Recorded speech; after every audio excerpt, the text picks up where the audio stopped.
nous avons, en termes d'objectifs stratégiques, nous avons 3 objectifs stratégiques. C'est de promouvoir les structures solidaires, de réduire les inégalités et de renforcer les liens. Sur le premier objectif stratégique, nous avons 4 propositions. La première, c'est de construire 3 centres d'activité pour personnes âgées.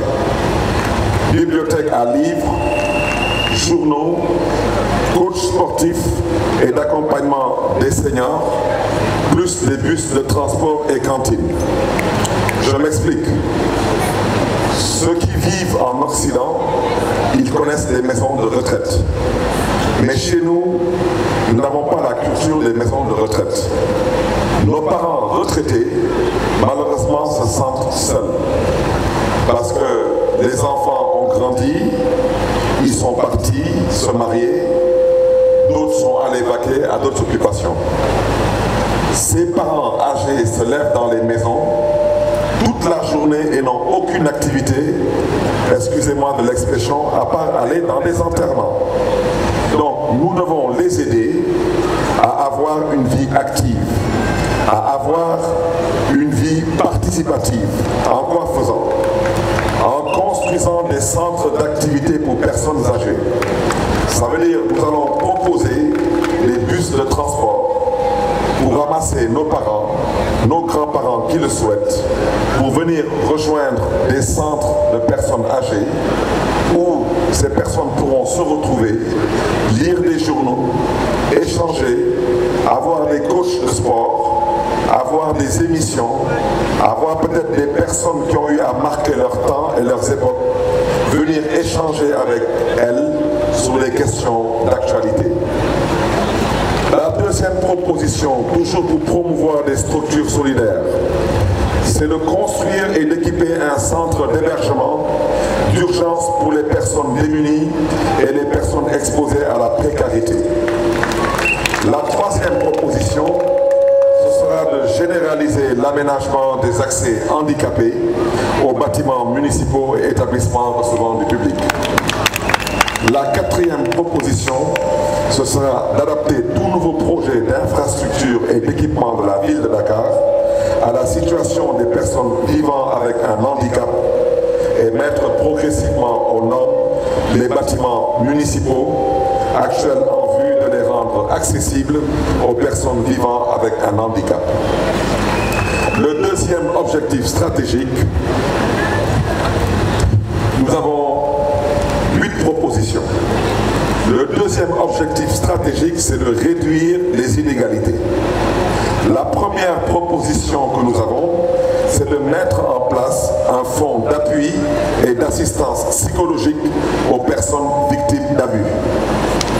La deuxième proposition, c'est de mettre en place une banque alimentaire de solidarité qui sera financée avec la RSE, qui est la responsabilité sociétale d'entreprise. La troisième proposition, ce sera de lancer un plan municipal de lutte contre les violences faites aux enfants et aux femmes. La quatrième proposition, ce sera de mettre à la disposition des communes des ambulances médicalisées en relation avec un personnel qualifié en partenariat avec le SAMU municipal.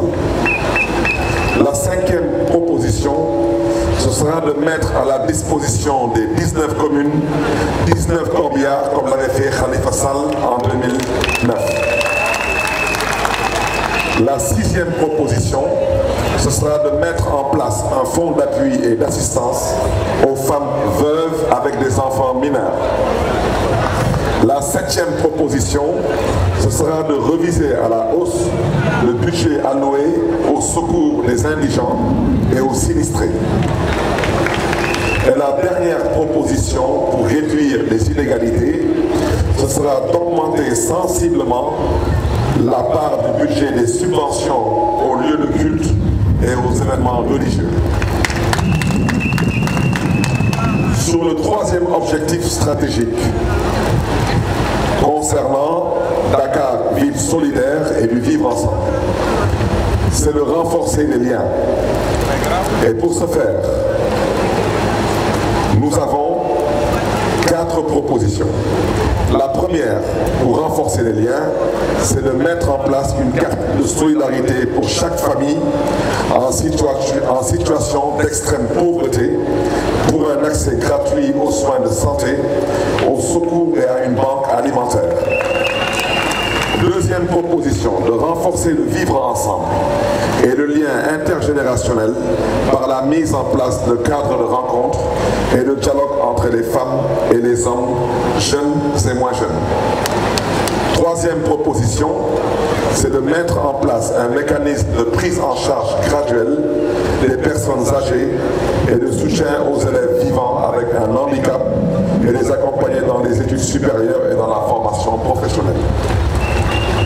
Quatrième proposition, c'est d'instituer une fois par mois un guichet d'assistance juridique animé par les avocats